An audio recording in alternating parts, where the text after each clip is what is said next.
जीजा साहब ने कॉन्स्टिट्यूशन की किताब भी दिखाई और उन्होंने एक बात और की कि जी मुझे पता नहीं था और मुझे तो आपने एक दावत दी थी सेरेमनी के लिए पार्लियामेंट में और आपने वो तकरीरें भी कर दी, सियासी तकरीरें, जिससे शायद मैं एग्री करूं या ना करूं।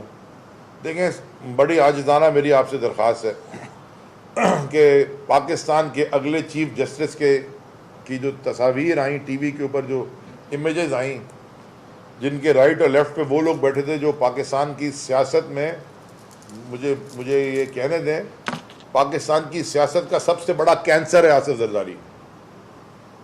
जिस तरह उसने इस मुल्क को लूटा है, जिस तरह उस मुल्क को आज लूट रहा है, जिस तरह खून चूस रहा है, जिस तरह इस मुल्क के पूरे फैब्रिक को तबाह कर रहा है वो, और उसके साथ शहबाज शरीफ ये बैठे हुए और अगला चीफ जस्टिस बीच में बैठा हुआ, ये कोई इमेज अच्छी नहीं थी। और मुझे समझ में ये भी नहीं आई कि आप अगर तकरीरें हो रही थी तो मैं समझता था शायद कि आप उठते और आप कहते कि जी मैं इसके लिए नहीं आया था, अगर आप चले जाते आपकी इज्जत में 2 तिगनी 100 इजाफा होता। लेकिन आपके ऊपर क्वेश्चन मार्क्स आ गए और ये पाकिस्तान के लिए एज ए नेशन में बात कर रहा हूँ मैं, कोई मेरे ख्याल में अच्छी नहीं है, कोई अच्छी बात नहीं है कि हमारे इदारों के ऊपर अवाम इस तरह की उंगलियां उठाए, क्वेश्चन करे। लेकिन इदारों को के सरबराहान को भी चाहिए, सारे इदारों के सरबराहान को, कि फिर वो इस तरह के इकदाम लें कि कौम की पज़ीराई उनको मिले, यहाँ ना कि हर आदमी चलता फिरता उनके ऊपर उंगली उठाना शुरू कर दे। अब देखें जी, अच्छा बाय द वे, एक सुप्रीम कोर्ट की वेबसाइट पे अगर आप चले जाएं ना तो एक बड़ा पूरा कोड ऑफ कंडक्ट भी इसमें लिखा हुआ है जजेस का, आप डाउनलोड करके पढ़ सकते हैं। मैं लंबा चौड़ा है, मैंने इसकी प्रिंट आउट नहीं किया, लेकिन आप डाउनलोड करके बड़े आराम से पढ़ लेते हैं। जो इस पीटीएम ने लेजिस्लेशन की है पार्लियामेंट में अभी तक, उसमें पाकिस्तान के लिए रजिस्ट्रेशन तो की कोई नहीं है। जो भी बिल पास कर रहे हैं उसमें होलिस्टिक तो कोई बात की नहीं है पाकिस्तान के लिए।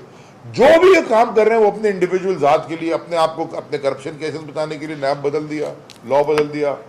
अब जो कल ईसीपी से लेटर लिखवा दिया है कि जी ईसीपी डिसाइड करेगी इलेक्शन डेट कब होगी, फिर और जो जुडिशरी के ऊपर बिल पास कर दिया। जब इफ्तिखार चौधरी साहब आधा दर्जन सुओ मोटो रोज के ले रहे थे तो उस वक्त आपको इतराज नहीं था। बंदियाल साहब ने तो मेरे ख्याल में 2-3 लिए हैं, उसमें 2-3 के ऊपर ही आपने वो भी आप बिल पास कराने चले गए। तो ये सारी जो चीज़ें आप कर रहे हैं वो सिर्फ अपनी मफाद के लिए कर रहे हैं, कोई इसमें कौम के लिए कोई क्रेडिबिलिटी लेजिस्लेशन के अंदर, कोई ट्रांसपेरेंसी के कौम का फ़ायदा हो अभी तक नज़र नहीं आई। अच्छा, मैं ये भी बताना चाहता हूँ आपको कि ये जो उन्होंने कल भेजा है बिल, फाइनेंस मिनिस्ट्री फाइनेंस ने जो इलेक्शन के लिए, ये भी गैर आईनी है, ये भी इलीगल काम है। इस पे भी आइन बड़ा क्लियर है इलेक्शन के उसके ऊपर। ये तो सीधा सीधा एक सप्लीमेंट्री ग्रांट होती है, और हम भी 3.5 साल वजीर रहे हैं। एक ईसीसी में समरी आती है, सप्लीमेंट्री ग्रांट अप्रूव होती है और खत्म, वो प्रॉब्लम ही नहीं है।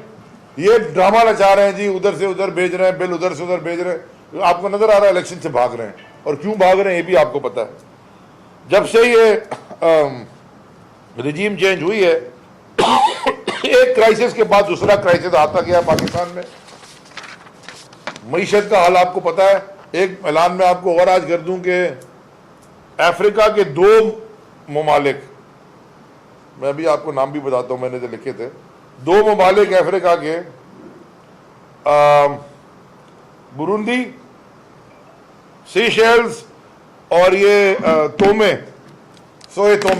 सब ने आईएमएफ के एग्रीमेंट, इन मुल्कों के नाम भी शायद पाकिस्तानी ने नहीं सुने होंगे, उन सब के आईएमएफ एग्रीमेंट कल साइन हो गए स्टाफ लेवल।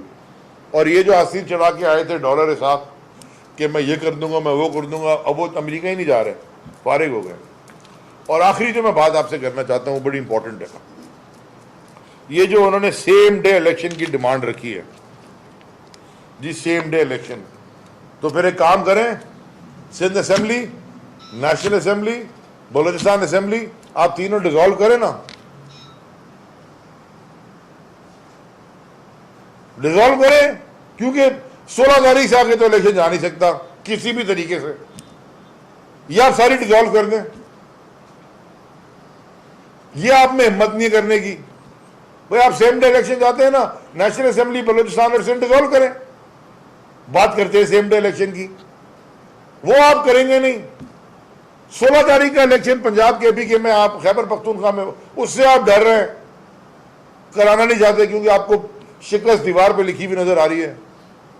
तो ये बेवकूफ बनाना, आप ये इस तरह की बातें ना करें। और ये जजेस के भी आपने वो कहानी डाली हुई है कि जी full bench full bench full bench.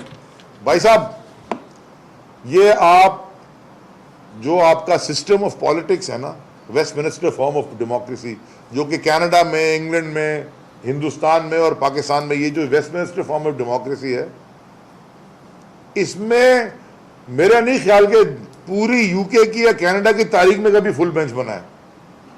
अगर आपको ये वाला चाहिए कि हर चीज में आप फुल बेंच 17 जजेस का बनाएं, फिर आप अमेरिकन सिस्टम में चले जाएं, फिर आप प्रेसिडेंशियल फॉर्म लाएं और 9 जजेस होते हैं सुप्रीम कोर्ट के अमेरिका में, और वो हर केस में 9 के 9 बैठते हैं और उनकी रिटायरमेंट की एज भी नहीं होती। तो ये जो आप खिचड़ी बना के कौम को बेवकूफ बना रहे हैं, दुनिया में बड़े सिस्टम्स क्लियरली डिफाइंड हैं जो कि सक्सेसफुली कामयाबी से काम कर रहे हैं। आप ये जो खिचड़ी बना के कौम को बेवकूफ बना रहे हैं, इससे आप कुछ भी नहीं आप बच सकते। इलेक्शन मई 16 को हमने, सुप्रीम कोर्ट का फैसला आ गया, इलेक्शन इंशाल्लाह मई 16 को खैबर पख्तूनख्वा पंजाब में होंगे, और अगर नहीं होंगे तो उसके बाद फिर ना फिर ये आइन की आप किताबें लहराए करें खड़े होके, ना इसके हवाले दिया करें आइन के, ना फिर इस मुल्क में कोई कोर्ट्स को मानेगा, ना कोई आइन को मानेगा, ना असेंबली को मानेगा, फिर मानेगा किसको। तो मेरी दोबारा आखिर में आजिज़ाना गुजारिश है, होश के नाखून लें और इलेक्शन की तैयारी करें, इलेक्शन के फंड्स रिलीज करें, और अगर सारे दिन कराने तो नेशनल असेंबली और सिंध और बलूचिस्तान भी डिसॉल्व करें।